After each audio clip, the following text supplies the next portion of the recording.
Hello friends, स्वागत है आप सभी का आज के नए वीडियो में। आज हम लोग नवंबर मंथ के करंट अफेयर्स को पढ़ने जा रहे हैं। हम लोगों ने दिसंबर 2023 का करंट अफेयर्स ऑलरेडी पढ़ लिया है। हम लोग आगे मंथ से पीछे मंथ की ओर जा रहे हैं, इसलिए क्योंकि हम लोग टीआरडी 3 पे विशेष फोकस कर रहे हैं। होता है जनरली एग्जाम में कि रिसेंट मंथ के करंट अफेयर्स को ज़्यादा वरीयता दी जाती है, ठीक है ना? तो अब हम लोगों को एग्जाम में मार्क्स कैसे बढ़ाने हैं, उस हिसाब से तैयारी करनी। हम लोग पीछे से भी आगे की ओर पढ़ सकते हैं, लेकिन अब समय बहुत कम है और बाद में आप लोगों पे प्रेशर होगा तो हो सकता है आप लोग रिसेंट मंथ का ना देखें और पहले का ही देख के चले जाएँ। तो इसलिए ज़रूरी ये है कि पहले हम लोग उन चीज़ों पर ध्यान देते हैं जो ज़्यादा ज़रूरी है एग्ज़ाम के पॉइंट ऑफ व्यू से, ठीक है? तो चलिए बिना समय गँवाए वीडियो शुरू करते हैं। अगर आप लोगों ने पॉलिटी एनसीईआरटी क्लास 6 टू 8 हमारा वीडियो नहीं देखा है तो जाकर प्लेलिस्ट में ज़रूर देख लें। चैनल को सब्सक्राइब कर लें, शेयर करें ताकि हम लोग जो भी वीडियो अपलोड करते हैं आप लोगों तक जल्दी ही पहुँच सके, ठीक है? चलिए, हम लोगों ने करंट अफेयर्स की भी दिसंबर 2023 की वीडियो आप लोगों को प्रोवाइड कराई है। इसके अतिरिक्त हम लोग क्लास 6 साइंस भी अब कंप्लीट आज कर लेंगे। हम लोगों ने 2 दिनों में ही यह अभियान शुरू किया था और आज यह समाप्त भी हो जाएगा। इसके बाद हम लोग क्लास 7 शुरू करेंगे, फिर 8 की ओर आगे बढ़ेंगे। आप लोग इसी तरह वीडियो को सपोर्ट कीजिए, बहुत अच्छा फ़ील होता है और मोटिवेशन मिलता है नेक्स्ट वीडियो बनाने के लिए। देखिए, इसमें फर्स्ट क्वेश्चन है, हुरुन इंडिया पुरस्कार सूची 2023 में कौन शीर्ष पर रहे हैं? ठीक है ना? हुरुन इंडिया पुरस्कार सूची 2023 में शीर्ष पर कौन है? शिव नादर रहे हैं। इसको बस एक बार आप देख लीजिए, ठीक है? नेक्स्ट पॉइंट है प्रोजेक्ट कुशा, बहुत इंपॉर्टेंट है प्रोजेक्ट कुशा। यह किसके द्वारा शुरू किया गया? डीआरडीओ के द्वारा। किसके द्वारा? डीआरडीओ के द्वारा, ठीक है? इससे पहले हम लोगों ने करंट अफेयर्स की वीडियोस में देखा था कि गजराज जो पहल थी वह किसके द्वारा शुरू की गई थी? भारतीय रेलवे के द्वारा। मेरा गाँव मेरी धरोहर पहल संस्कृति मंत्रालय के द्वारा। पाठ मित्रों ऐप जो हम लोगों ने लॉन्च किया देखा था वो किसने लॉन्च किया था? वस्त्र मंत्रालय के द्वारा। फिर हम लोगों ने ये देखा था कि ग्रामीण मंत्रालय ने किसके साथ साझेदारी की है? तो जियो मार्ट के साथ, ठीक है? तो ये सब भी फैक्ट आप लोग कवर करते रहेंगे। हम लोगों ने पीछे की वीडियो में ये सब कवर किया है। प्रोजेक्ट कुशा किसके द्वारा लॉन्च किया गया? डीआरडीओ। डीआरडीओ का मुख्यालय कहाँ है? मुंबई में, ठीक है? चलिए यहाँ तक कोई दिक्कत नहीं है आप लोगों को। नेक्स्ट क्वेश्चन है, डॉक्टर पुनीत राजकुमार हृदय ज्योति योजना किस राज्य सरकार द्वारा शुरू की गई है? तो डॉक्टर पुनीत राजकुमार हृदय ज्योति योजना कर्नाटक राज्य के द्वारा शुरू की गई है। नेक्स्ट पॉइंट है, किस यूरोपीय देश ने 2024 से अपनी गोल्डन वीजा पहल को बंद करने की घोषणा की? तो 2024 से गोल्डन वीजा पहल को कौन बंद करेगा? नीदरलैंड करेगा। कौन करेगा? नीदरलैंड। चलिए आगे बढ़ते हैं। उसके बाद है एनटीपीसी रिन्यूएबल एनर्जी लिमिटेड ने कहा में 50 मेगावाट की अपनी पहली नवीकरणीय योजना दयापार पवन परियोजना की शुरुआत की है, ठीक है? देखिए पहली नवीकरणीय योजना है किसकी है? ये एनटीपीसी की है। इंपॉर्टेंट क्वेश्चन है, ध्यान दीजिएगा। प्रोजेक्ट कुशा, एनटीपीसी, ये सब इंपॉर्टेंट क्वेश्चन है। देखिए एग्जाम में करंट अफेयर्स क्या पूछता है किसी को नहीं पता है, कैसे पूछता है, लेकिन हम लोग एक ट्रेंड को फॉलो कर सकते हैं, ठीक है ना? जहाँ से संभावना अधिक होती है हम लोग उस पर फोकस करेंगे और जाहिर सी बात है हम लोग इसी में उम्मीद लगाएंगे कि हम लोगों का सिलेक्शन हो जाए, ठीक है? चलिए, इसके बाद है एनटीपीसी रिन्यूएबल एनर्जी लिमिटेड ने दयापार पवन प्रोजेक्ट कहाँ शुरू किया है? तो ये है गुजरात के कच्छ में, ठीक है? कच्छ में। धौलावीरा कहाँ है? धौलावीरा भी गुजरात में है, ठीक है? चलिए, लोथल कहाँ है? गुजरात में है। बनावली कहाँ है? हरियाणा में है। चलिए, ये हिस्ट्री के फैक्ट्स हैं, बीच-बीच में याद आता है तो उसे कनेक्ट कर लेना चाहिए खुद को। नेक्स्ट पॉइंट है, किस शहर को नेशनल स्मार्ट सिटी कॉन्क्लेव 2023 में सर्वश्रेष्ठ सिटी में प्रथम स्थान प्राप्त हुआ है? ठीक है? देखिए, नेशनल स्मार्ट सिटी कॉन्क्लेव 2023 में सर्वश्रेष्ठ सिटी का प्रथम प्राइज़ मिला है इंदौर, मध्य प्रदेश को। आपको पता है सबसे स्वच्छ शहर में भी इंदौर काफ़ी वर्षों से टॉप पर रहा है, ठीक है? इसीलिए इसे सर्वश्रेष्ठ सिटी का सम्मान प्राप्त हुआ है।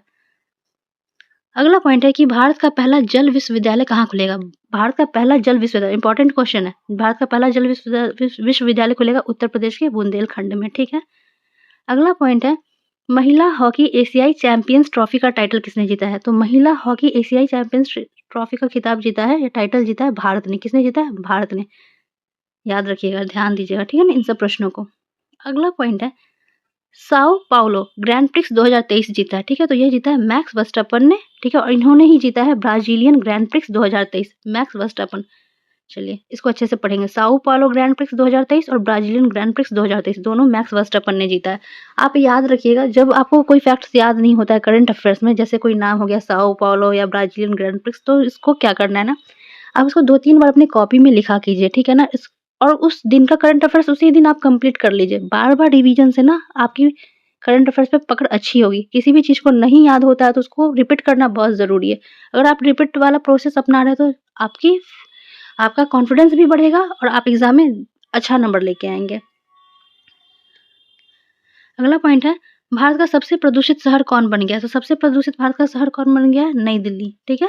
चलिए, वैश्विक प्रदूषण के मामले में हम लोग लाहौर को पढ़े थे, है ना? चलिए आगे बढ़ते हैं। सैयद मुश्ताक अली ट्रॉफी का खिताब किस टीम ने जीता है? तो सैयद मुश्ताक अली ट्रॉफी का खिताब किसने जीता है? पंजाब ने जीता है। Important question, Syed Mushtaq Ali trophy का खिताब किसने जीता है? पंजाब ने जीता है। आगे बढ़ते हैं, अंतर्राष्ट्रीय सौर गठबंधन का 95वां सदस्य कौन बना है? ठीक है, देखिए ये कौन बना है? चिली बना है। कौन सा सदस्य? 95वां सदस्य बना है। किस चीज़ का? अंतर्राष्ट्रीय सौर गठबंधन का। अगला पॉइंट है, कौन सी राज्य सरकार गाय की जनगणना कराएगी? तो गाय की जनगणना कराएगी उत्तर प्रदेश, ठीक है? गाय की जनगणना उत्तर प्रदेश। अंतर्राष्ट्रीय सौर गठबंधन का 95वां सदस्य बना है, चिली बना है, ठीक है? चलिए आगे बढ़ते हैं। दुनिया की सबसे लंबे समय तक शासन करने वाली महिला प्रमुख कौन बन गई? तो यह बन गई है शेख हसीना, ठीक है ना? सबसे लंबे समय तक शासन करने वाली महिला प्रमुख। इनका संबंध किस देश से है? बांग्लादेश से। अगला पॉइंट है, ग्लोबल रिस्पॉन्सिबल टूरिज्म अवार्ड 2023 किसे प्राप्त हुआ है? ठीक है, तो रिस्पॉन्सिबल टूरिज्म अवार्ड 2023 मिला है, केरल को मिला है। और हम लोगों ने इससे पहले यह फैक्ट पढ़ा था कि सबसे ज़्यादा कामगार जो होते हैं वो पसंद करते हैं किस राज्य को काम करने के मामले में? तो वह भी केरल को ही पसंद करते हैं। अगला पॉइंट है, G7 विदेश मंत्रियों की बैठक कहाँ हुई? ठीक है, तो G7 विदेश मंत्रियों की बैठक इस बार कहाँ हुई है? 2023 का है करंट अफेयर्स, इंपॉर्टेंट है, जापान में। G7 विदेश मंत्रियों की बैठक कहाँ हुई है? जापान में। देखिए, राष्ट्रीय सम्मेलन, अंतर्राष्ट्रीय सम्मेलन बहुत इंपॉर्टेंट टर्म होता है करंट अफेयर्स जो एग्जाम में पूछे जाते हैं उसके दृष्टिकोण से, तो हम लोगों को इस पे भी ध्यान देना है, ठीक है ना? तो पहले तो हम लोग मंथली करंट अफेयर्स को कंप्लीट कर लेते हैं, फिर जो छोटे-छोटे फैक्ट्स आएँगे उसको वीडियोज़ के माध्यम से जल्दी में आप लोगों को समझा दिया जाएगा। अगला पॉइंट है, वनडे विश्व कप में भारत के सर्वाधिक विकेट लेने वाले गेंदबाज कौन बने? ठीक है ना? भारत के सर्वाधिक विकेट लेने वाले गेंदबाज वनडे वर्ल्ड कप में यह है मोहम्मद शमी, और इन्हीं को अभी अर्जुन अवार्ड भी मिला है, हम लोगों ने पढ़ा था। अगला पॉइंट है, किस राज्य में भारत का पहला लैवेंडर फॉर्म बनाया गया? तो भारत का पहला लैवेंडर फॉर्म कहाँ बनाया गया? जम्मू कश्मीर में। भारत का पहला लैवेंडर फॉर्म जम्मू कश्मीर।